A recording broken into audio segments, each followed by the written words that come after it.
کٹے ہوئے تربوز کو فریج میں رکھنے سے اس میں موجود شوگر کی ماترا بھی بڑھ جاتی ہے، جس سے پھر اس میں انفیکشن بھی آ سکتا ہے۔ پھر اس کو کھانے سے فوڈ پوائزننگ ہونے کا خطرہ بھی بڑھ جاتا ہے۔ اس لیے آپ افطاری میں جب بھی تربوز کھائیں تو آپ اسے فریش ہی کاٹ کر کھائیں، فریج میں رکھا ہوا تربوز نہ کھائیں۔ اگر آپ تربوز کو ٹھنڈا کر کے ہی کھانا چاہتے ہیں تو پھر آپ اس کے لیے 15 سے 20 منٹ تک آپ اسے کاٹ کر فریج میں رکھ سکتے ہیں، لیکن زیادہ دیر تک آپ تربوز کو فریج میں نہ رکھیں اور اس کے بعد میں آپ اس تربوز کا استعمال نہ کریں۔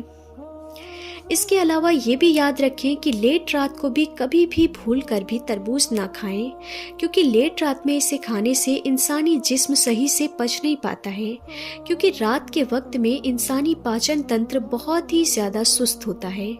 اس وجہ سے لیٹ رات کو تربوز کھانے سے انڈائجیشن یعنی کہ اپچ ہو سکتی ہے۔ تربوز کھانے کا دوسرا بڑا نقصان ہوتا ہے ڈائبٹیز۔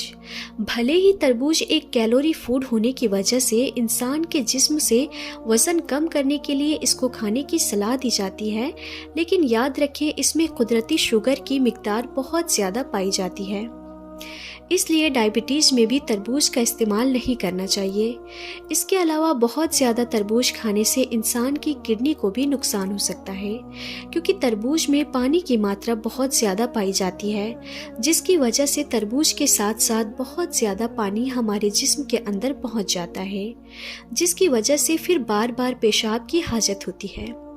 اس سے اوور ہائیڈریشن کی حالت بن جاتی ہے، جس میں موجود پانی پھر کڈنیوں کو بھی کمزور کر دیتا ہے۔ اس کے علاوہ زیادہ تربوز کھانے سے پیروں میں سوجن اور سوڈیم کی بھی کمی ہو سکتی ہے، دل کے لیے بھی نقصان دایک ہو سکتا ہے۔ تربوز پوٹیشیم کے لیے ایک بہت ہی اچھا پھل مانا جاتا ہے، لیکن بہت زیادہ پوٹیشیم سے انسان کے دل اور جگر کو نقصان پہنچ سکتا ہے، جیسے کہ دل کی دھڑکن کم ہو سکتی ہے۔ اس لیے ایسے حالات میں بہت ہی زیادہ ماترا میں تربوز کو نہیں کھانا چاہیے۔ اب آئیے ناظرین، اب آپ کو بتاتے ہیں کہ تربوز کے حوالے سے ہمارے پیارے نبی حضرت محمد مصطفیٰ صلی اللہ تعالیٰ علیہ وسلم نے ہمیں کیا ارشاد فرمایا ہے۔ یاد رکھیں، اللہ کے پیارے نبی حضرت محمد مصطفیٰ صلی اللہ تعالیٰ علیہ وسلم کی سب سے پیاری اور سب سے پسندیدہ غذا میں تربوز کا شمار بھی ہوتا ہے۔ آپ صلی اللہ تعالیٰ علیہ وسلم نے فرمایا ہے کہ تربوز ایک غذا بھی ہے اور ایک شربت بھی ہے۔ اس بارے میں بہت سی حدیث پاک موجود ہیں۔ حضرت عبداللہ بن عباس رضی اللہ تعالیٰ عنہ سے روایت ہے کہ اللہ کے پیارے نبی حضرت محمد مصطفیٰ صلی اللہ تعالیٰ علیہ وسلم نے فرمایا ہے کہ تربوز ایک کھانا بھی ہے اور ایک مصروف بھی ہے۔ اسے خوشبودار تلسی کے ساتھ میں استعمال کرو تو یہ مثانہ یعنی کہ یورین بلیڈر کو دھو کر صاف کر دیتا ہے، پیٹ کی صفائی کرتا ہے اور چہرے کو بھی نکھارتا ہے۔ حضرت عائشہ صدیقہ رضی اللہ تعالی عنہا سے روایت ہے کہ اللہ کے پیارے نبی حضرت محمد مصطفیٰ صلی اللہ تعالی علیہ وسلم اکثر تربوز کو کھجوروں کے ساتھ میں ملا کر کھایا کرتے تھے، اور ساتھ ہی آپ یہ بھی فرماتے تھے کہ ہم کھجور کی گرمی کو تربوز کی ٹھنڈک سے اور تربوز کی ٹھنڈک کو کھجور کی گرمی سے دور کرتے ہیں۔ اس لیے اگر آپ بھی افطاری میں تربوز کا استعمال کرتے ہیں اور اس کا فائدہ حاصل کرنا چاہتے ہیں تو آپ ہمارے پیارے نبی حضرت محمد مصطفیٰ صلی اللہ تعالیٰ علیہ وسلم کی سنت پر ضرور عمل کرنے کی کوشش کریں، انشاءاللہ پھر آپ کو کوئی بھی نقصان نہیں ہوگا۔ ابن عساکر کی حدیث مبارکہ ہے کہ اللہ کے پیارے نبی حضرت محمد مصطفیٰ صلی اللہ تعالیٰ علیہ وسلم اکثر پکی ہوئی تازہ کھجوروں کے ساتھ میں تربوز کھایا کرتے تھے۔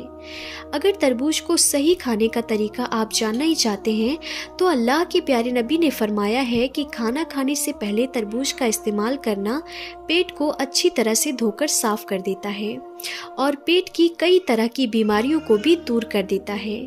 فتوائے رضویہ میں ہے کہ کھانا کھانے سے پہلے تربوز کو کھانا پیٹ کو خوب دھو دیتا ہے، کئی طرح کی بیماریوں کو جڑ سے ختم کر دیتا ہے، اور یہی نہیں تربوز کثرت کے ساتھ میں کھانا گردے کے درد سے نجات کا باعث بھی بنتا ہے۔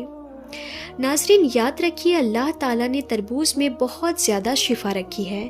اس کو استعمال کرنے سے انسان کئی طرح کی بیماریوں سے محفوظ ہو جاتا ہے، جن میں کینسر جیسی خطرناک بیماریاں بھی شامل ہیں، کیونکہ ماہرین نے بتایا ہے کہ تربوز لگ بھگ میں 97% پانی ہوتا ہے، جو انسانی صحت کے لیے ایک بہترین غذا ہے، اور گرمیوں کے موسم میں تو یہ توڑ ہے گرمی کا۔ لیکن یاد رکھیں یہ سارے فائدے آپ کو تبھی ملے گی جب آپ تربوز کو صحیح طریقے سے استعمال کریں گے۔ اگر آپ صحیح طریقے سے اسے نہ کھائیں گے تو پھر یہ آپ کے لیے نقصان دایک غذا بن سکتی ہے۔ یہ تربوز آپ کے جسم کو نقصان بھی پہنچا سکتا ہے۔ امید کرتی ہوں کہ آج کی یہ ویڈیو آپ سب کو ضرور پسند آئی ہوگی، اور اگر یہ ویڈیو آپ کو اچھی لگی ہو تو آپ اسے دل سے ایک لائک ضرور کریں، اور مہربانی کر کے اسے شیئر بھی کر دیں تاکہ اور بھی لوگوں کے پاس میں یہ ویڈیو پہنچ جائے۔ تو آج کی اس ویڈیو میں بس اتنا ہی، ہم پھر ملتے ہیں ایسے انفارمیٹیو ویڈیوز کے ساتھ، تب تک کے لیے خدا حافظ۔